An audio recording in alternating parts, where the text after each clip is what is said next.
بسم اللہ الرحمن الرحیم۔ الف لام را، یہ ایک ایسی کتاب ہے جسے ہم نے آپ کی طرف نازل کیا تاکہ آپ لوگوں کو ان کے رب کے اذن سے اندھیروں سے نکال کر روشنی کی طرف لائیں، غالب آنے والے قابل ستائش اللہ کے راستے کی طرف، جس کی ملکیت میں آسمانوں اور زمین کی تمام موجودات ہیں، اور کافروں کے لیے عذاب شدید کی تباہی ہے۔ جو آخرت کے مقابلے میں دنیاوی زندگی سے محبت کرتے ہیں اور راہ خدا سے روکتے ہیں اور اس میں انحراف لانا چاہتے ہیں، یہ لوگ گمراہی میں دور تک چلے گئے ہیں۔ ہم نے کوئی رسول نہیں بھیجا مگر اسی قوم کی زبان میں تاکہ وہ انہیں وضاحت سے بات سمجھا سکے۔ پھر اس کے بعد اللہ جسے چاہتا ہے گمراہ کرتا ہے اور جسے چاہتا ہے ہدایت دیتا ہے، وہیں بڑا غالب آنے والا حکمت والا ہے۔ اور بے تحقیق ہم نے موسیٰ کو اپنے نشانیاں دے کر بھیجا اور حکم دیا کہ اپنی قوم کو اندھیروں سے نکال کر روشنی کی طرف لاؤ اور انہیں ایام خدا یاد دلاؤ۔ ہر صبر و شکر کرنے والے کے لیے یقیناً ان میں نشانیاں ہیں۔ اور یاد کیجئے جب موسیٰ نے اپنی قوم سے کہا، اللہ نے تمہیں جس نعمت سے نوازا ہے اسے یاد کرو۔ جب اس نے تمہیں فرعونیوں سے نجات بخشی، وہ تمہیں بدترین عذاب دیتے تھے اور تمہارے بیٹوں کو ذبح کرتے اور تمہاری بیٹیوں کو زندہ چھوڑتے تھے، اور اس میں تمہارے رب کی طرف سے بڑا امتحان تھا۔ اور اے مسلمانوں، یاد کرو جب تمہارے رب نے خبردار کیا کہ اگر تم شکر کرو تو میں تمہیں ضرور زیادہ دوں گا، اور اگر ناشکری کرو تو میرا عذاب یقیناً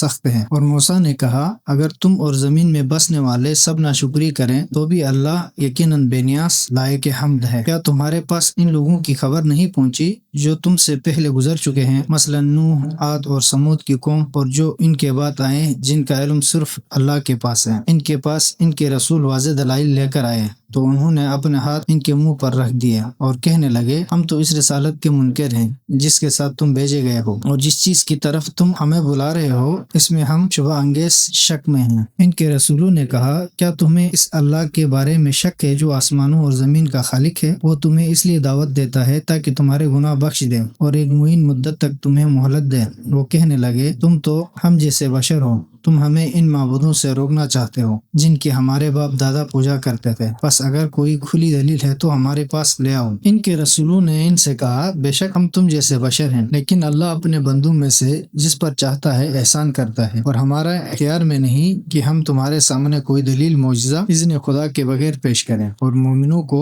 اللہ پر ہی توکل کرنا چاہیے۔ اور ہم اللہ پر توکل کیوں نہ کریں جبکہ اس نے ہمارے راستے ہمیں دکھا دیے ہیں۔ جو اذیتیں تم ہمیں دے رہے ہو اس پر ہم ضرور صبر کریں گے، اور توکل کرنے والوں کو اللہ ہی پر توکل کرنا چاہیے۔ اور کافروں نے اپنے رسولوں سے کہا، ہم تمہیں اپنی سرزمین سے ضرور نکالیں گے، یا بہر صورت تمہیں ہمارے دین میں واپس آنا ہوگا۔ اس وقت ان کے رب نے ان پر وحی کی کہ ہم ان ظالموں کو ضرور ہلاک کر دیں گے، اور ان کے بعد اس سرزمین میں ہم ضرور تمہیں آباد کریں گے۔ یہ خوشخبری اس کے لیے ہے جو میرے حضور کھڑے ہونے کے دن سے ڈرتا ہو اور اسے میرے وعدے عذاب کا خوف بھی ہو۔ اور انبیاء نے فتح و نصرت مانگی تو ہر سرکش دشمن نامراد ہو کر رہ گیا۔ اس کے بعد جہنم ہے، اور وہاں اسے پیپ کا پانی پلایا جائے گا جسے وہ گھٹ گھٹ پیے گا، مگر اسے نہایت ناگوار گزرے گا۔ اسے ہر طرف سے موت آئے گی مگر وہ مرنے نہ پائے گا، اور اس کے پیچھے سنگین عذاب ہوگا۔ جن لوگوں نے اپنے رب کا انکار کیا، ان کے اعمال کی مثال اس راہ کی سی ہے جسے آندھی کے دن تیز ہوا نے اڑا دیا ہو۔ وہ اپنے اعمال کا کچھ بھی پھل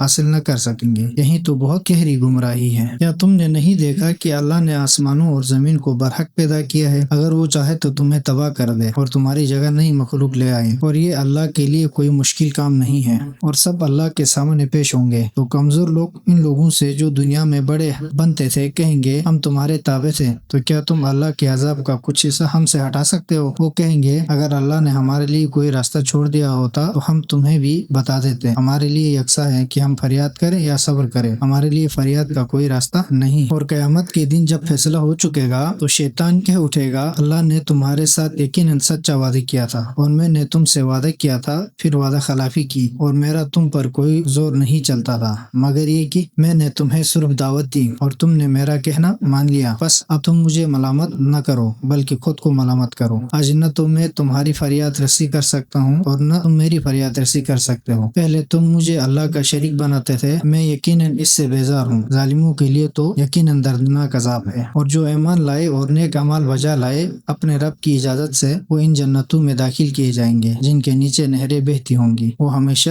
اس میں رہیں گے، وہاں آپس میں ان کی تحیت سلام ہوگی۔